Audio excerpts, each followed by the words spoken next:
నమస్తే, welcome to Telugu రాజ్యం. నేను సిరి. ప్రముఖ అంతర్జాతీయ వార్తా సంస్థ రైటర్స్ ఒక సర్వే చేసింది. దాంట్లో 2029లో ప్రధాని అయ్యే ఛాన్సెస్ చంద్రబాబు నాయుడు కానీ లేకపోతే లోకేష్ గారికి కానీ అయ్యే అవకాశం ఉంది అని చెప్పేసి వెల్లడించడం జరిగింది. దీంతో ఇప్పుడు ఈ వార్త చర్చనీయాంశమైంది. సో దీని మీద స్పందించడానికి ఈరోజు మనతో పాటు ఉన్నారు ప్రముఖ రాజకీయ విశ్లేషకులు భరద్వాజ్ గారు.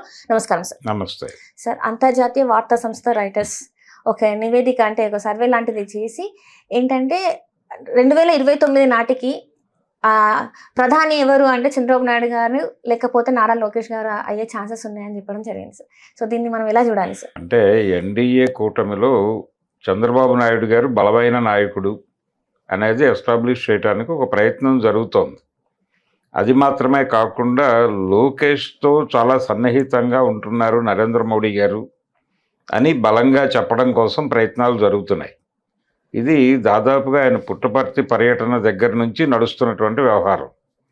పుట్టపర్తి పర్యటన సందర్భంగా తెలుగుదేశం పార్టీకి చెందినటువంటి మీడియా హ్యాండిల్స్ అన్నీ కూడా దాదాపుగా main stream, electronic media, what ever it may be, ప్రతి చోట కూడా నరేంద్ర మోడీ గారు పుట్టపర్తి పర్యటన సందర్భంగా పవన్ కళ్యాణ్ కంటే కూడా లోకేష్కి ఎక్కువ ప్రాధాన్యత ఇచ్చారు. బాబు, లోకేష్ నువ్వు అప్పుడప్పుడు ఢిల్లీ వచ్చి మాతో మాట్లాడొచ్చు కదా, మాకు కూడా ఏవైనా సలహాలు, సంప్రదింపులు లాంటి వాటికి అవకాశం కల్పించవచ్చు కదా అని ఆయన అడిగినట్టుగా ఒక వార్త సర్క్యులేట్ అయింది. అదే క్రమంలో పవన్ కళ్యాణ్ పట్ల ఆయన పెద్దగా ఆసక్తి చూపించలేదు అనేది కూడా విపరీతంగా ప్రచారం జరిగింది. ఆ తర్వాత ఇప్పుడు ప్రధాని రేసులో అంటే ఆయనకి 80 దాటిపోయి ఉంటాడు అప్పటికి నరేంద్ర మోడీ గారు.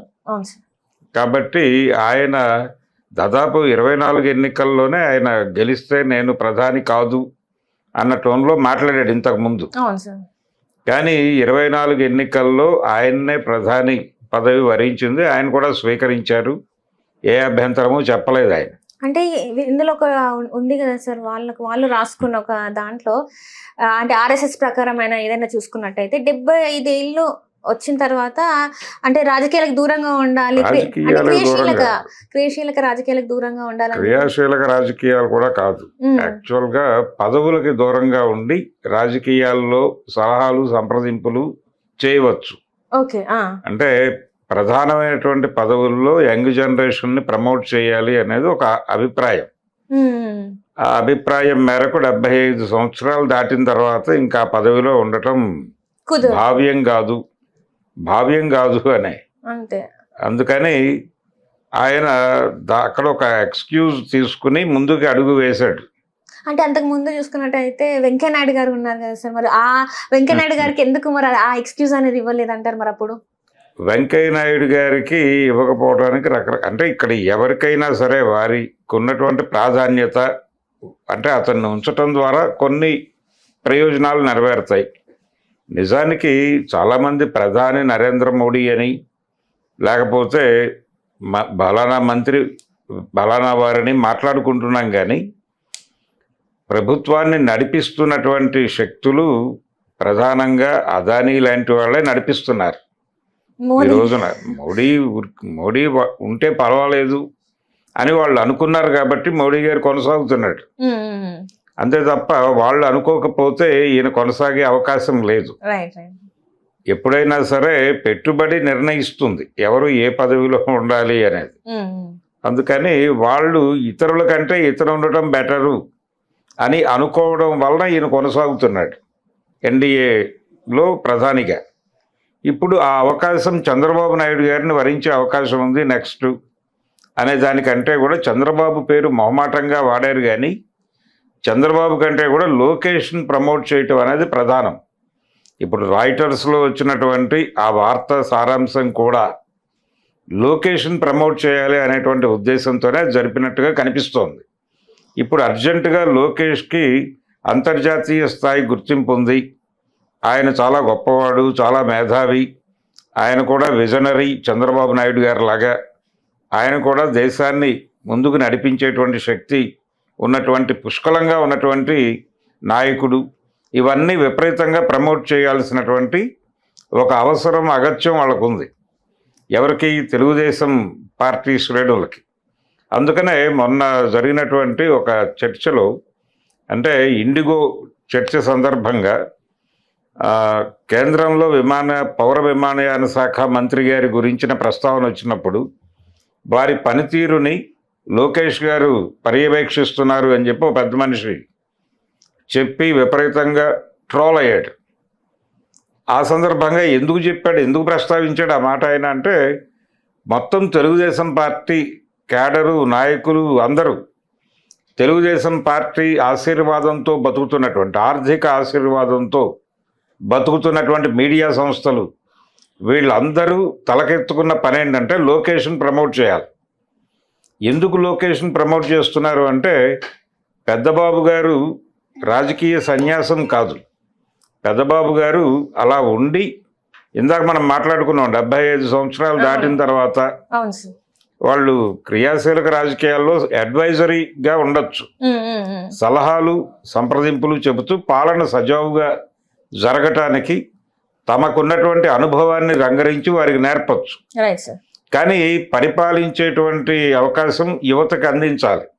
అంటే నెక్స్ట్ జనరేషన్కి ఫార్వర్డ్ చేయాలి.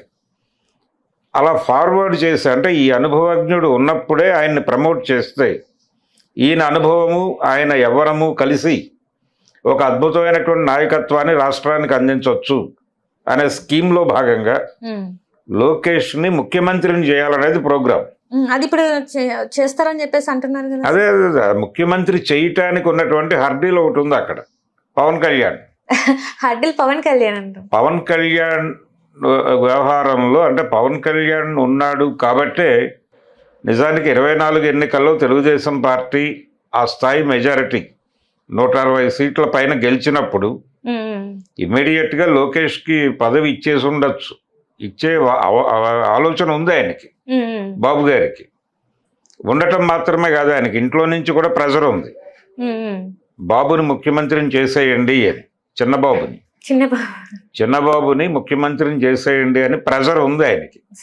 అయితే ధైర్యం చేయలేకపోవడానికి కారణం ఏంటంటే, ఈయనకి బీజేపీకి ఒక అనుసంధానకర్తగా వ్యవహరించింది పవన్ కళ్యాణ్. చంద్రబాబు నాయుడిని తిరిగి కూటమి వైపు డ్రైవ్ చేయటంలో కీలక పాత్ర పోషించడం మాత్రమే కాకుండా, ఈయన అరెస్ట్ అయిన సందర్భంగా ఎవరూ రోడ్డు మీదకి వెళ్ళ సాహసించని టైంలో వరాహి వేసుకుని ఆయన వీధుల్లోకి వెళ్ళి చంద్రబాబు అరెస్టు గురించి మాట్లాడాడు. ఎవరు? పవన్ కళ్యాణ్. మాట్లాడి ఆ సందర్భంగా ఆయన జైల్లో కలిసి ఆయనకు ములాఖాతు పెట్టి ఆయనకు ఒక భరోసా కల్పించి, అయ్యా మీకు ఏదైనా మేలు జరిగితే అది ఎన్డీఏ నుంచే జరుగుతుంది, మీరు ఎన్డీఏ విండో మూసేయకండి అని వారికి చెప్పి బయటకు వచ్చే ఎన్నికల్లో తెలుగుదేశం జనసేన కలిసి పోటీ చేయబోతున్నాయి, బీజేపీ కూడా మాతో కలుస్తుంది అనేటువంటి ఆశాభావం ఉంది నాకు అని ప్రకటించాడు ఆయన. ఈ ప్రకటించడం ద్వారా ఆయన తెలుగుదేశం పార్టీని ఆపదలో ఆదుకున్నటువంటి ఆపద్బాంధవుడిలాగా ప్రపంచానికి కనిపించాడు. ఇప్పుడు కూటమి గెలిచేసింది. ఆ కూటమి డిజైనింగ్లోనూ ముందుకు నడిపించడంలోనూ తొలి అడుగు వేసిన వాడు పవన్ కళ్యాణ్. కాబట్టి తను ముఖ్యమంత్రి బాధ్యతలు వయసు రీత్యా స్వీకరించడానికి ఇబ్బంది పడితే చంద్రబాబు, ఆయన చెప్పాల్సిన పేరు ఎవరిదై ఉండాలి? పవన్ కళ్యాణ్ది అయి ఉండాలి. పవన్ కళ్యాణ్ ద్వారానే భారతీయ జనతా పార్టీకి ఆయన ప్రేమలేఖలు రాసుకున్నాడు. ఆయనే పోస్ట్ మ్యాన్ పవన్ కళ్యాణ్. కాబట్టి పవన్ కళ్యాణ్ని తక్కువ చేస్తే ఢిల్లీ నుంచి ఇబ్బంది వస్తుందేమో అనేటువంటి ఒక భయం ఉండింది ఆయనకి. అందుకని ఇమ్మీడియట్గా పవన్ కళ్యాణ్కి ఇవ్వలేక, లోకేష్కి ఇవ్వలేక తనే ఆ బాధ్యతలు స్వీకరించేశాడు చంద్రబాబు గారు. కానీ క్యాడర్ నుంచి, తెలుగుదేశం పార్టీ క్యాడర్ నుంచి ఒక ప్రెజర్ ఉంది, అలాగే ఇంటి నుంచి కూడా ప్రెజర్ ఉంది ఆయనకి. తొందరగా చిన్నబాబుని సీఎంని చేసి మీరు సలహాలు ఇస్తూ వెనకాలండి నడిపించండి. మీ అనుభవంతో ఆయన నడిస్తే, మీ ట్రైనింగ్లో ఆయన ముఖ్యమంత్రిగా రాటు తేలితే, మీరున్నా లేకపోయినా ఈ రాష్ట్రాన్ని ముందుకు తీసుకెళ్ళటానికి ఒక నాయకుడిని ఇచ్చిన వాళ్ళు అవుతారు మీరు అని వాళ్ళ పేపర్లోను వాళ్ళ మీడియా హ్యాండిల్స్లోను విపరీతంగా వ్యాసాలు పుంఖానుగా రాస్తున్నారు. ఆంధ్రజ్యోతిలో అయితే కొత్త పలుకు ఇలాంటి వాటిల్లో రాధాకృష్ణ గారు చాలా సీరియస్గా డిస్కషన్ పెట్టడము, వార్నింగ్ ఇవ్వటం దాకా వెళ్ళాడు ఆయన. అంటే మీరు మా మాట వినకపోతే అసలు పార్టీని స్ప్లిట్ చేసేసి, అంటే ఆ రోజున రామారావు గారిని ఎలాగైతే మీరు పక్కకి తప్పించి మీరు పదవి తీసుకున్నారో అది కూడా ప్రస్తావించారు వీళ్ళు. మన పార్టీకి ఒక సాంప్రదాయం ఉంది, ఒక అద్భుతమైన సాంప్రదాయం ఉంది. మన నాయకుడు మన పార్టీని నిర్మించినటువంటి, ఒక రకంగా పార్టీని ప్రతిష్ట చేసినటువంటి మహానాయకుడిని ఆయన వేరే వాళ్ళ చేతుల్లో వేరే వాళ్ళ కంట్రోల్లోకి వెడుతున్నారు అని తెలిసినప్పుడు ఆయన్ని పక్కన కూర్చోబెట్టి మనం పార్టీ పగ్గాలు చేయబట్టినటువంటి ఒక సాంప్రదాయం ఉంది. కాబట్టి ఇప్పుడు అదే పునరావృతం అయ్యే అవకాశం ఉంది. అంటే వీళ్ళు ఇండైరెక్ట్ గా వార్నింగ్స్ ఇస్తున్నారని అనుకోవచ్చు సార్ చంద్రబాబుకి. అదే సార్, చంద్రబాబు నాయుడు గారు మీరు అర్జెంట్ గా లొకేషన్ ముఖ్యమంత్రిని చేయకపోతే పార్టీలో తనకు అనుకూలమైన ఎమ్మెల్యేలను ఆయన ఒక చోటకి చేర్చి ఆ రోజున వైస్రాయ్ ఇన్సిడెంట్ను పునరావృతం చేసి మిమ్మల్ని పక్కన కూర్చోబెట్టి ఆయన పదవి స్వీకరించేటువంటి ప్రమాదం ఉంటుంది, అంత దూరం తెచ్చుకోకండి, హంబుల్గా పొలైట్గా మంచి వాతావరణంలో మీ అబ్బాయిని ముఖ్యమంత్రిని చేసి మీరు సలహాదారుగా ఉండండి, హ్యాపీగా పార్టీని ముందుకు నడిపించండి, 10 కాలాల పాటు పార్టీకి ఒక ఉజ్వల భవిష్యత్తు దక్కుతుంది, ఇలా సలహాలు చెప్పారు. వీళ్ళందరి గొడవ ఇప్పుడు రాయిటర్స్లో ఎందుకు ప్రధానమంత్రి స్థాయికి లేపితే లోకేష్ని ప్రధానమంత్రి స్థాయికి తీసుకువెళ్తే అప్పుడు కనీసం ముఖ్యమంత్రి వస్తుంది అనేటువంటిది ప్రోగ్రాం. చంద్రబాబు నాయుడు గారి పేరు కూడా ఎందుకు జోడించారు అంటే, ఒకవేళ చంద్రబాబు నాయుడు గారికి అంటే లోకేష్ను ముఖ్యమంత్రిని చేసేసిన తర్వాత చంద్రబాబు నాయుడు గారికి ఇంకా రాష్ట్రంతో ఏం పని, ఏపీతో? ఆయన ఎలాగూ తెలుగుదేశం పార్టీ జాతీయ పార్టీ కింద మార్చారు, జాతీయ పార్టీకి జాతీయ అధ్యక్షుడిగా ఉన్నాడు ఆయన. కాబట్టి జాతీయ రాజకీయాల్లోకి వెళ్ళిపోండి. గతంలో జాతీయ రాజకీయాల్లో చక్రం తిప్పిన చరిత్ర ఉంది ఆయనకి. ఆయనకు తెలియని ఆయన తెలియనటువంటి జాతీయ స్థాయి నాయకులు ఎవరూ లేరు. అందుకని చంద్రబాబు నాయుడు గారిని జాతీయ రాజకీయాల్లోకి ప్రవేశించమనేటువంటి హింట్ కూడా దీనిలో ఉంది. అంటే గతంలో కూడా చంద్రబాబు నాయుడు గారికి ఒక ఆఫర్ ఉంది, ప్రైమ్ మినిస్టర్ అయ్యే ఆఫర్ తొలినాళ్ళలోనే వచ్చింది. అప్పుడు కానీ చంద్రబాబు నాయుడు గారు దాన్ని వద్దని సున్నితంగా తిరస్కరించారని చెప్పేసి కూడా ఒక వార్త ఉంది కదా సార్. అంటే రకరకాల అభిప్రాయాలు ఉన్నాయి ప్రపంచానికి. అంటే రామారావు గారిని కూడా ఆ రోజుల్లో ఆయనకి చంద్రబాబు నాయుడుకి ఘర్షణ జరిగి చంద్రబాబు నాయుడు పదవి స్వీకరించినటువంటి సందర్భం 95లో రామారావు గారి మీద జరిగినటువంటి వైస్రాయ్ తిరుగుబాటు. ఆ సందర్భంగా జాతీయ నాయకులు కొంతమంది వచ్చి ఎన్టీఆర్తో మాట్లాడారు. పార్లమెంట్ ఎన్నికల ముంగిట ఉంది అప్పుడు దేశం. కాబట్టి ఈయన నేషనల్ ఫ్రంట్ చైర్మన్ రామారావు గారు. కాబట్టి మీరు పొలైట్గా స్టేట్ని చంద్రబాబుకు వదిలేసి జాతీయ రాజకీయాల్లోకి వచ్చేయండి. ఒకవేళ రేపు మన ఫ్రంట్ అధికారంలోకి వస్తే అప్పుడు మీరు ప్రధాని అయ్యేటువంటి అవకాశాలు కూడా ఉంటాయి. అందుకని మీరు యాక్టివ్గా అక్కడికి వచ్చేసేయండి, ఇది వదిలేసేయండి అని కూడా అడ్వైజర్స్ వచ్చినాయి రామారావు గారికి. ఆయన వినలా.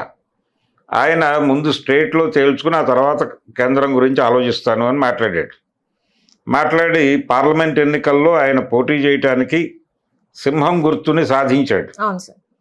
సాధించి కరెక్ట్గా ఎన్నికల కంటే ముందే ఆయన చనిపోవడం జరిగింది. ఇది చంద్రబాబు నాయుడుకి విపరీతంగా కలిసి వచ్చింది. అంటే ఆగస్టులో ఆయన పదవి నుంచి దిగిపోయాడు 8వ నెలలో. కరెక్ట్గా 3 నెలలు ఉన్నాడు ఆయన, అంతే. 4వ నెలలో ఆయన కన్ను మూసాడు. దాంతో ఒక అద్భుతమైనటువంటి అవకాశం చంద్రబాబు నాయుడు గారికి దక్కింది.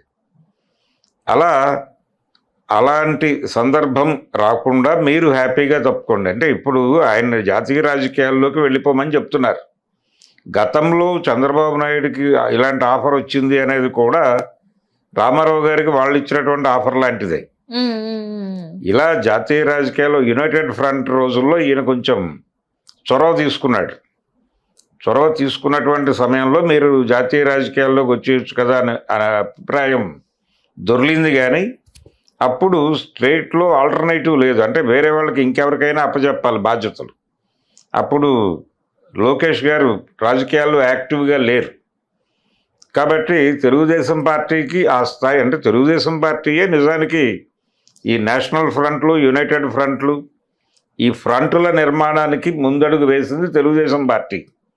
ఎన్టీ రామారావు గారి ఐడియాలజీ అది. అంటే ఆయన భారతీయ జనతా పార్టీకి, కాంగ్రెస్కి ప్యారలల్గా ఒక ఫ్రంట్ ఉండాలి, అంటే ఫెడరల్ ఫ్రంట్. అంటే ఆయన ఉద్దేశం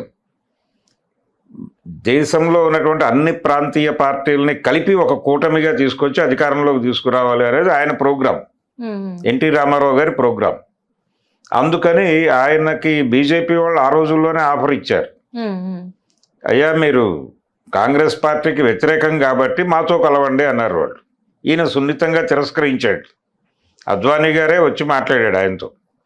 మాట్లాడితే తిరస్కరించి, లేదండి మేము ఫెడరల్ గవర్నమెంట్ ఏర్పాటు చేయటం అనేది మా ప్రోగ్రాం, అందుకని ప్రాంతీయ పార్టీల కూటమి అధికారంలోకి రావాలంటే ఫ్రంట్ ఏర్పాటు చేయాలి.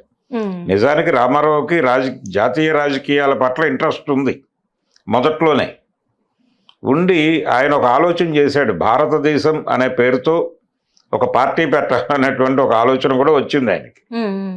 అయితే జాతీయ పార్టీ పెట్టడం కరెక్ట్ కాదు, అలా కాకుండా ప్రాంతీయ పార్టీల కూటమిని కేంద్రంలో అధికారంలోకి తీసుకురావాలి, అన్ని పార్టీలని వాటి ఉనికిని వాటికి ఉంచుతూ వీటన్నిటినీ కలిపి ఒక ఫ్రంట్ని అధికారంలోకి తీసుకురావాలి అని అనుకున్నాడు ఆయన. అది ఫెడరల్ స్ఫూర్తి. అప్పుడు ఇందిరాగాంధీతో తలబడేవాడు ఆయన రోజు. ఈ లోకల్ లీడర్స్ గురించి మాట్లాడేవాడు కాదు ఆయన. ఆయన ప్రెస్ మీట్ పెట్టాడంటే ఇందిరాగాంధీని టార్గెట్ చేస్తూ ఏదో చెప్పబోతున్నాడని అర్థం. సంజీవ్ రెడ్డి గారు ఎన్టీఆర్తో మాట్లాడాడు ఆ రోజుల్లో, ఎందుకు నీకు స్టేట్ గవర్నమెంట్ వరకు కన్ఫర్మ్ అయిపోయి ఇక్కడ ప్రజలకు ఏం చేయాలో దాని గురించి ఆలోచించి కేంద్రంతో కొంచెం ఫ్రెండ్లీగా ఉండొచ్చు కదా, ఎందుకు ఘర్షణ పడతావు అని అడిగాడు. నీకు ఎలాగూ ఢిల్లీ రాదు, ఎందుకు వచ్చిన గొడవ నీకు ఇది అని చెప్పి ఆయన హితబోధ చేసే ప్రయత్నం చేశాడు ఆయన రాష్ట్రపతిగా ఉండగా. ఎన్టీఆర్ని ఇక్కడ ఆయన వేసవి విడిదికి వచ్చినప్పుడు పిలిచి మాట్లాడాడు.